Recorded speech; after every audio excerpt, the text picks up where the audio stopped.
자신을 위해 무릎까지 끌어가며 목숨을 구해준 은인이 있었습니다. 이 사람만큼은 제발 살려주십시오. 윤은한 군인입니다.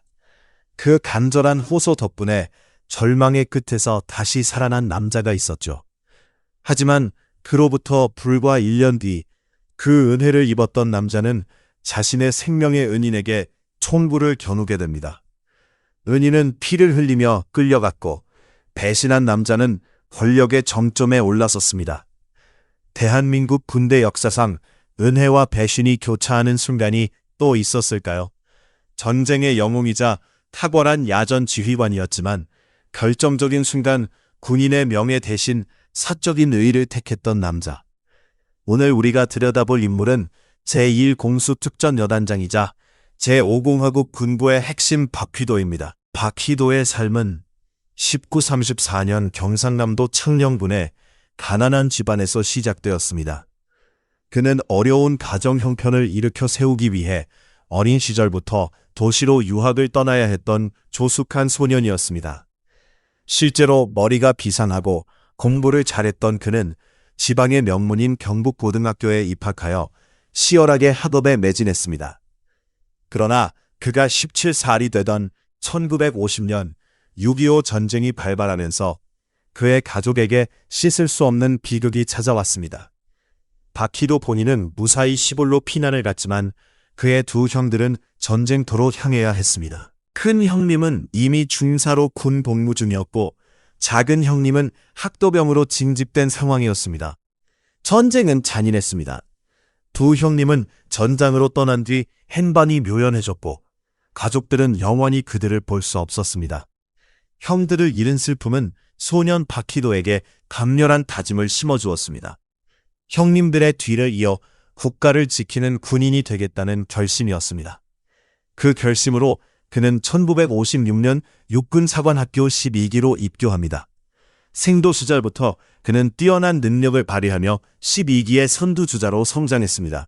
그리고 이때 그의 운명을 결정지을 또 다른 인연을 만나게 됩니다. 바로 한기수 선배였던 6.4기 전두환입니다. 생도 시절부터 전두환과 깊은 친분을 쌓은 그는 자연스럽게 군내 사도적인 한화회의 일원이 되었습니다. 훗날 박휘도는 선배 전두환을 이렇게 회상합니다. 전두환 대통령은 병사들에게 휴가를 잘 주기로 소문이 자자했다고 합니다. 병사들이 경례를 하면 그중 한 사람을 지목해 휴가를 보내주곤 했다고 합니다. 병사들이 가장 좋아하는 것이 휴가 아니냐. 그래서 군내에 그런 소문이 돌았다는 것입니다.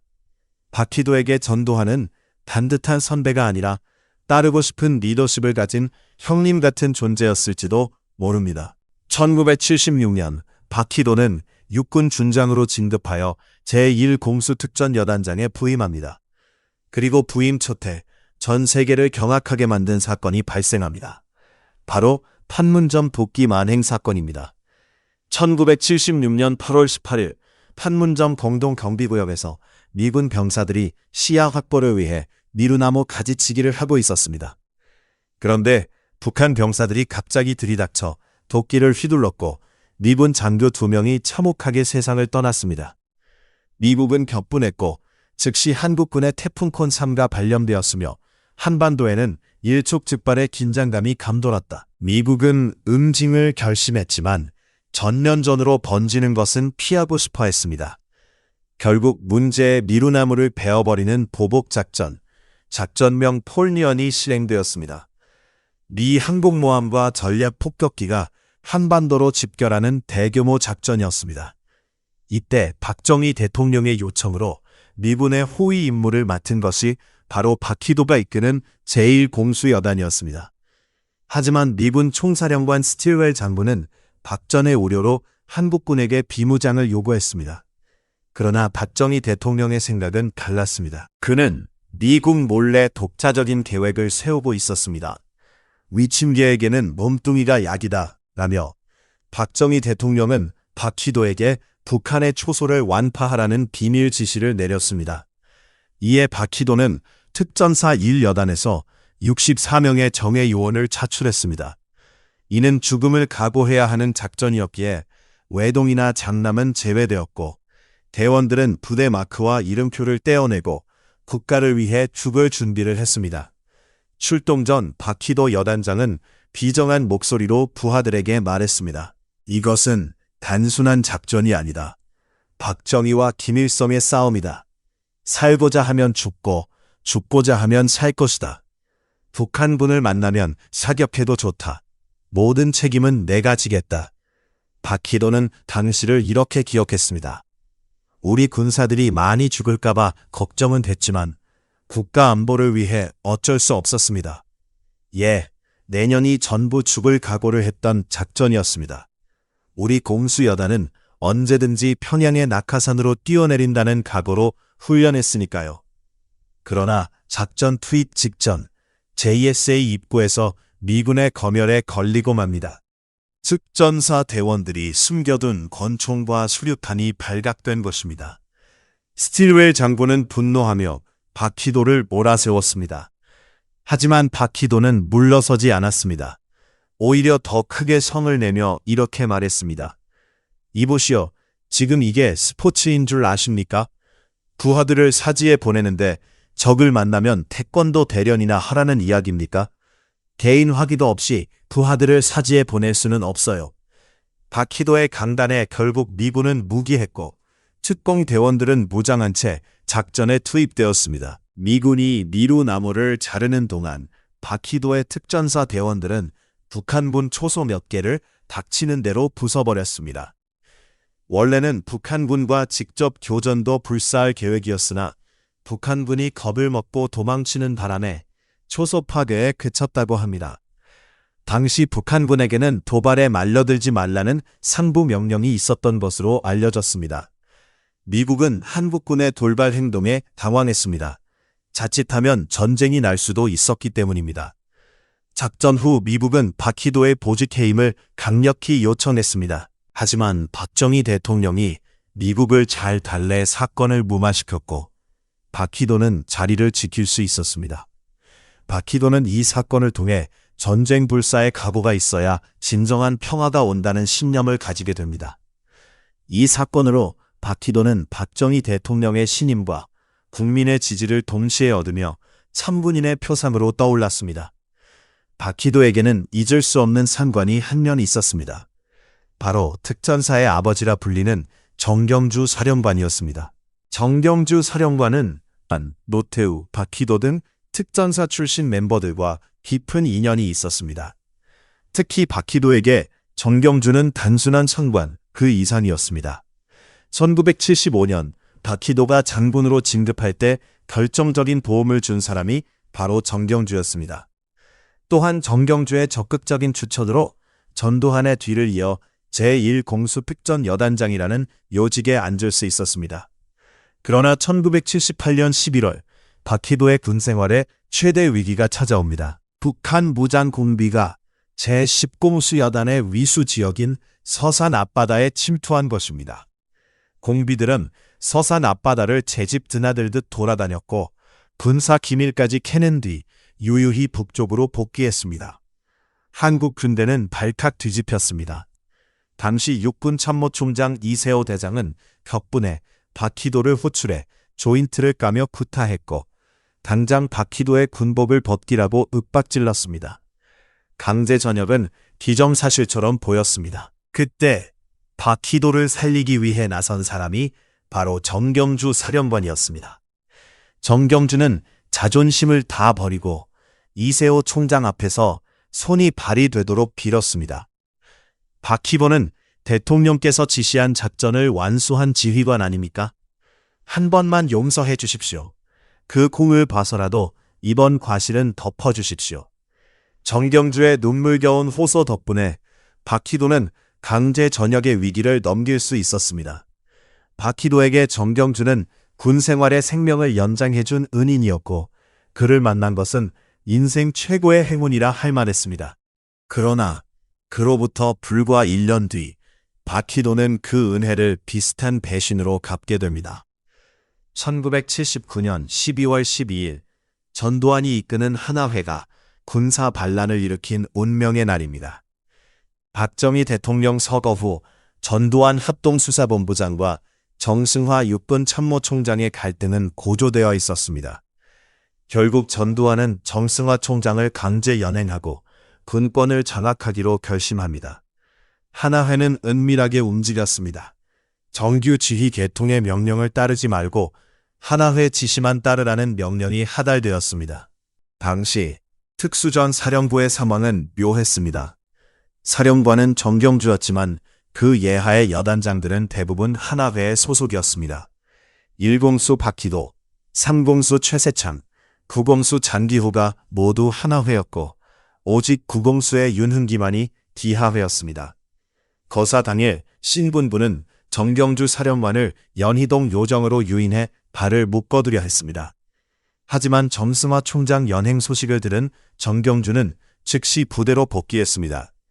부대로 돌아온 정경주는 박희도와 최세창이 자리에 없음을 확인하고 상황이 심상치 않음을 직관합니다. 그는 즉시 1공수 여단에 병력 이동을 금지하고 자신을 따르는 3공수 여단에게 출동 명령을 내렸습니다. 한편 전두환은 청와대에서 최규하 대통령에게 정승화 총장 체포 제안을 강의하고 있었습니다. 그러나 대통령이 버티자 전두환은 박희도에게 명령합니다. 부대로 돌아가 병력을 출동시켜라. 국방부와 육군본부를 장악하라. 부대로 돌아온 박희도 앞에는 정경주 사령관의 이동 금지 명령이 기다리고 있었습니다. 직속 상관의 명령을 따를 것인가? 사조직 보스의 명령을 따를 것인가? 박희도는 결국 배신을 택했습니다. 그는 1공수 여단을 이끌고 행주대교를 건넜습니다. 서울로 진입한 그의 병력은 국방부로 진격했습니다. 국방부 대공초소에서 벌컨포가 불을 뿜으며 저항했지만 훈련된 공수대원들에게 역부족이었습니다. 박희도의 부대는 국방부를 점령했습니다. 그 과정에서 숨어있던 노재현 국방장관을 찾아냈고 그를 통해 대통령의 제한 명령을 받아내는 결정적인 역할을 수행했습니다. 같은 시각 정경주 사령관은 또 다른 부대 최세창의 공수여단에 의해 공격받았습니다. 정경주를 지키던 비서실장 김호랑 소령은 끝까지 저항하다 총탄에 맞아 숨졌고 정경주 사령관은 왼팔에 관통상을 입은 채 부안사 세미나실로 끌려가고 말았습니다. 자신이 목숨을 걸고 지켜주었던 부하 박희도의 배신, 그리고 아들 같은 부하 김호랑의 죽음. 정경주 장군은 그 고통 속에 12.12 이후 괴로운 삶을 살아야 했습니다. 그는 자녀들에게 내가 죽은 후에도 너희들은 김모랑의 묘소를 계속 참배하라고 유언처럼 남겼습니다. 그리고 1988년 그는 의문의 죽음으로 생을 마감했습니다. 자살로 처리되었지만 그의 묘비에는 어떤 날도 적혀 있지 않았습니다.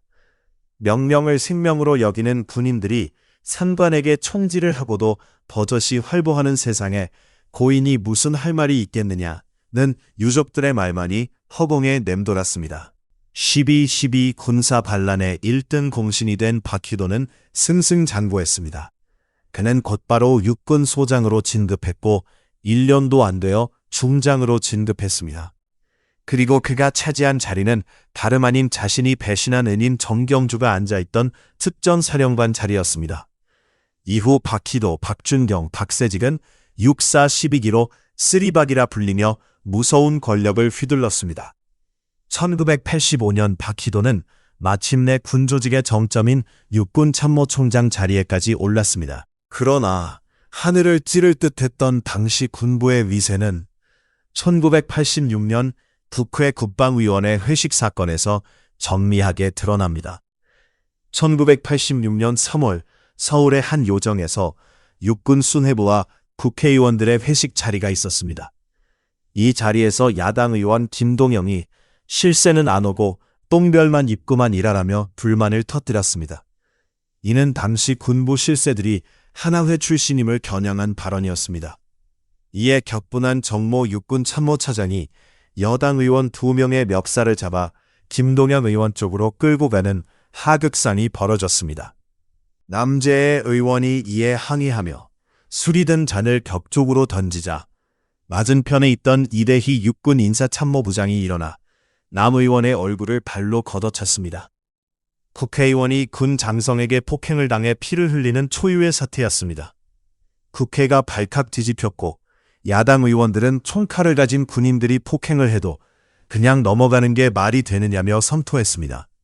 그리고 당시 참모총장이었던 박희도는 그 자리에 있었음에도 불구하고 이 난동을 묵인하거나 방조했다는 비판을 받았습니다. 그럼에도 1987년 박희도의 참모총장 임기가 끝났지만 전두환 대통령은 그의 임기를 2연장 더 연장시킵니다.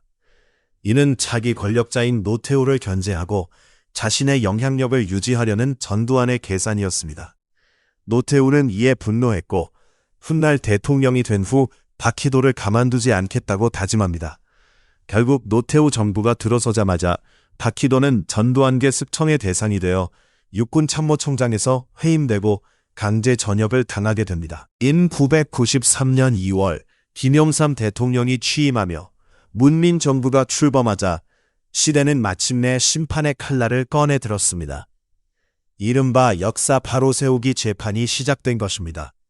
박희도 역시 12.12 군사 반란과 5.18 민주화 운동 진압의 책임자로 구속되어 옥살이를 했습니다. 하지만 특별 사면으로 풀려난 그는 여전히 자신의 행동을 정당화하고 있습니다. 그는 12.12에 대해 정승화 총장 연행은 박정희 대통령 시절 사건 조사를 위해 불가피했다고 주장하며 우리는 대통령 시절에 닥친 위기에서 나라를 구하고자 했다고 말합니다. 그는 죽는 날까지 5.18 민주화 운동을 인정하지 않았습니다. 광주 시민도 속고 우리도 속았다. 김일성이 조종한 불순 세력의 폭동이었다 하는 내 신념엔 변함이 없다고 했습니다. 또한 전두환 대통령의 업적에 대해서도 자신만의 확고한 소신을 굽히지 않았습니다. 야간 통행 금지를 해제하고 물가를 잡고 경제를 대국으로 성장시킨 것은 누구도 부인할 수 없는 전두환 대통령의 업적이다.